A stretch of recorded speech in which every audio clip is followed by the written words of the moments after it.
Hello everyone, welcome back with new lecture that is 100 technical term for every civil engineer must know and civil engineering student. This is the part 2. So let's start. 11 point is the minimum number of bar used in column. मतलब एक column में कितना number of bar use हो सकता है, ये depend करता है कि कॉलम का शेप क्या है।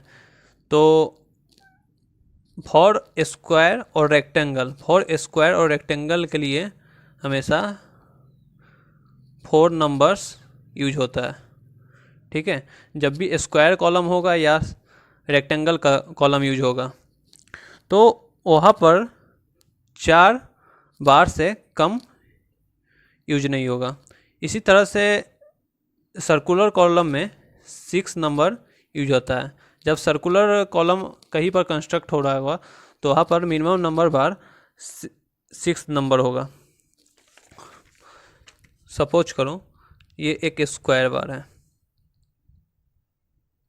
क्रॉस सेक्शन है स्क्वायर कॉलम का, तो यहाँ पर इस तरह से 4 बार यूज होगा। इसी तरह से अगर रेक्टेंगल है तो इसमें भी 4 बार मिनिमम यूज होना ही होना है, इससे कम नहीं कर सकते हम लोग। इसी तरह से सर्कुलर है तो इसमें 6 number of bar 6 numbers of bar is use. ठीक है, अगर हम इससे कम किए तो मे भी चांस होगा कि वो कॉलम कोलैप्स कर सकता है और उसमें बकलिंग आ जाएगा। Another next point is 12. The concrete can be lifted to a maximum height of 15 metre using concrete pump. अगर हम कंक्रीट लिफ्ट करते हैं, ठीक है, तो मैक्सिमम हाइट उसकी क्या होना चाहिए, 50 मीटर होनी चाहिए, वो भी कंक्रीट पंप से। जब भी हम कंक्रीट पंप से कंक्रीट लिफ्ट करेंगे तो उसकी मैक्सिमम हाइट 15 मीटर होगा। 15 मीटर से ऊपर नहीं जाएंगे। अगर 15 मीटर से ऊपर चले गया तो चांसेस ऑफ ब्लीडिंग होगा, जिससे लॉस ऑफ कंक्रीट हो सकता है। ठीक है, आप ये याद रखना, कंक्रीट पंप के लिए 50 मीटर है। 13 point is the curing period of RCC is 28 day. Curing period of RCC. The curing period of RCC like beam, slab, column, footing, मतलब इसका 28 दिनों के बाद ओरिजिनल स्ट्रेंथ आता है। 28 दिनों के बाद ये 99% कॉम्प्रेसिव स्ट्रेंथ अचीव कर पाता है। ठीक है, इसी तरह से इसीलिए curing period of RCC is 28 day. Curing period का टाइम 28 दिन रखा गया है, क्योंकि वो 99% उसका जो भी कंप्रेसिव स्ट्रेंथ होता है वो उसके अंदर आ जाता है, अचीव करता है। 14 point is the transverse reinforcement provide in column is called tie. ठीक है, मतलब transverse reinforcement, this is the transverse reinforcement and this is the tie. ये क्वेश्चन में बहुत आदमी कंफ्यूज होता है। अगर ट्रांसवर्स डायरेक्शन में है, ठीक है, तो इसको हम टाई बोलेंगे, ना कि स्टीरप्स।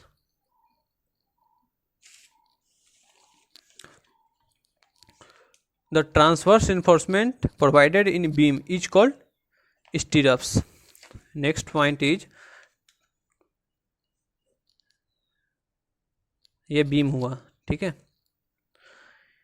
ये बीम में ट्रांसवर्स में तो टाई बोलेंगे, लेकिन जो कि कॉलम है, अगर ऐसा हुआ तो इसको हम बीम बोलेंगे। सॉरी, बीम नहीं, बीम इसको हम स्टीरप्स बोलते हैं। ठीक है, अगर transverse reinforcement provided in column is called tie and transverse reinforcement provided in beam is called stirrups. आप लोग ये पॉइंट बिल्कुल ध्यान रखिएगा, क्योंकि हमेशा पूछा जाता है और बहुत ही कन्फ्यूज वाले क्वेश्चन है।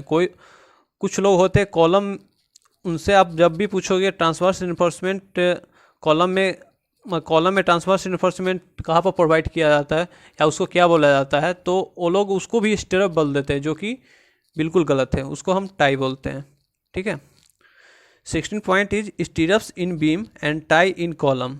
ठीक है, stirrups in beam and tie in column are provided to handle the shear force and keep to longitudinal bar is position. ये पॉइंट का मतलब हुआ बीम में स्टिरअप्स होता है और कॉलम में टाई होता है। ठीक है, क्लियर। ये स्टिरअप्स, जो भी ये स्टिरअप्स प्रोवाइड किए, ये सेफ डिस्टेंस में होना चाहिए, safe distance as per drawing. ठीक है, ये जो डिस्टेंस है स्टिरअप का,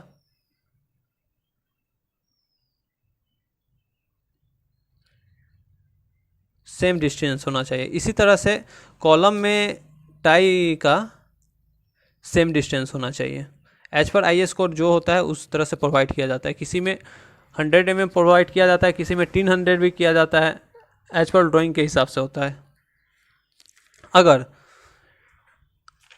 अगर ये डिस्टेंस एज पर ड्राइंग नहीं हुआ, ठीक है, तो चांस है वहाँ पर शियर फोर्स वो हैंडल नहीं कर पाएगा, होल्ड नहीं कर पाएगा, जिसके वजह से फिर से स्ट्रक्चर कोलैप्स हो जाएगा। 17 point is Linton thickness. Linton thickness is 15 centimetre और 0.15 मीटर। लिंटन थिकनेस क्या होता है? सपोज करो ये एक फ्रंट एलिवेशन है, ठीक है, ये आपका डोर हो गया, यहाँ पर विंडो हो गया, और इसके ऊपर एक बीम प्रोवाइड किया जाता है। इस बीम को लिंटन बीम बोलते हैं और लिंटल बोलते हैं। ठीक है, जिसकी थिकनेस 15 सेंटीमीटर होती है। Next point, lintel should be provided at 2.4 metre in case of brick wall. अगर ब्रिक वॉल की बात करें, ठीक है, अगर ब्रिक वॉल है तो लिंटर का from the ground plinth level, you can also say that plinth level, इसकी डिस्टेंस 2.4 मीटर होना चाहिए। ठीक है, ध्यान रखिएगा, ये है in the case of brick wall, lintel should be 2.4 metre, जो कि नीचे से लेकर लिंटन की हाइट तक होता है। Next point is minimum dia of bar use in a slab is 10 mm। जो स्लैब यूज होता है, सपोज करो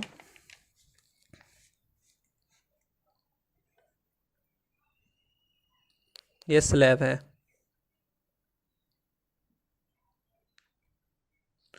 ये आपका मेन बार हो गया, ये आपका डिस्ट्रीब्यूशन बार हो गया। ठीक है, ये जो भी मेन बार होता है इसको हम 12 mm डाया इसका रखते हैं, और डिस्ट्रीब्यूशन बार का 10 mm डाया रखते हैं। ठीक है, लेकिन आजकल होता है क्या, जब भी आप साइट पर जाओगे या किसी का भी घर बनता है तो वहाँ पर दोनों वो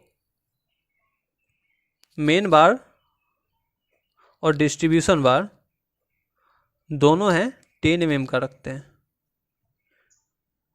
लेकिन IS कोड क्या बोलता है? IS कोड बोलता है जो मेन बार होना चाहिए वो 12 mm का होना चाहिए, और डिस्ट्रीब्यूशन बार है वो 10 mm का होना चाहिए।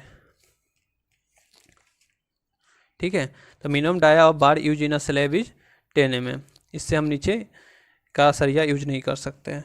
Next point is the use minimum 12 mm dia of a steel bar at a bottom of plinth level. ठीक है, जो भी प्लिंथ लेवल होता है उसमें 12 mm का सरिया नीचे यूज होता है, मतलब बॉटम में यूज होता है। इसका हम एक क्रॉस सेक्शन बनाकर बताते हैं किस तरह से। सपोज ये एक प्लिंथ बीम का क्रॉस सेक्शन है, इसमें रिइंफोर्समेंट हमेशा बॉटम में प्रोवाइड किया जाता है। ठीक है, ये बॉटम में इसलिए प्रोवाइड किया जाता है जब भी, ये केवल आरसीसी के लिए होता है। आरसीसी क्योंकि इसमें कंक्रीट से हम फिलअप लिंटर बनाते हैं, तो कंक्रीट क्या होता है,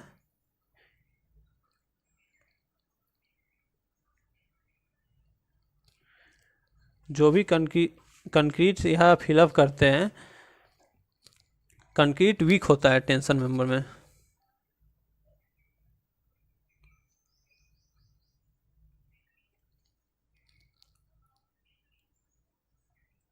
ठीक है, और हम इसको टेंशन मेंबर भी बोलते हैं। इसी की वजह से हम minimum 12 mm dia of a steel bar at the bottom of plinth level